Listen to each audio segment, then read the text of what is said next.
अस्सलाम वालेकुम रहमतुल्लाह। चाचा की हाल है ਤੁਹਾਡੇ? अल्हम्दुलिल्लाह। खैरियत है? की ना है ਤੁਹਾਡਾ? अब्बास गुलाम अब्बास जी। अच्छा किथੋਂ ਦੇ ਹੋ ਚਾਚਾ? लिया दे ਲਿਆ ਖਾਸ ਲਿਆ ਦੇ जी। ਅੱਛਾ ਤੇ ਕੀ ਕਰਨਾ ਹੈ ਦਿਓ? शिकार कर किस दा? मछली दा अच्छा माशाल्लाह मच्छी को लगी शगी है? जी। कितनी लगी है? 4 दाने किन्ने किन्ने किलो दे? 2-2 किलो अच्छा 2-2 किलो दे? जी चलो माशाल्लाह 2-2 किलो दे 4 दाने जी ਤੁਹਾਡੀ ਗਿਣਤੀ ਮੇਰੇ ਖਿਆਲ ਰਿਆਜ਼ੀ ਬਹੁਤ ਕਮਜ਼ੋਰ ਹੈ। जी हाँ। ਮੈਂ ਤੁਹਾਨੂੰ 5 ਦਾ ਇਸ਼ਾਰਾ ਕਰ शुरू तो झूठ बोलने आखिर में झूठ बोलने क्या करना ਮੈਂ ਤੁਹਾਨੂੰ 5 ਦਾ ਇਸ਼ਾਰਾ ਕਰਦਾ ਤੁਸੀਂ ਅੱਗੇ 4 ਨਹੀਂ, ਫਿਰ ਮੈਂ ਤੁਹਾਨੂੰ 5 ਦਾ ਇਸ਼ਾਰਾ ਕਰਦਾ ਵੀ ਇੱਕ ਦਾਣਾ 5 ਕਿਲੋ ਦਾ ਆਖੋ ਫਿਰ ਤੁਸੀਂ ਅੱਗੇ 2-2 किलो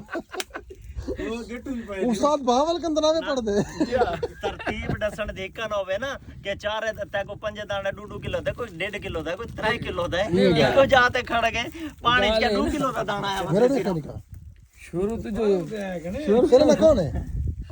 झूठ दा उमर फारूक आखिर में झूठ तेरा ना कौन है? मोहम्मद उमेर मोहम्मद उमर तेरा ना कौन है? उस्मान उस्मान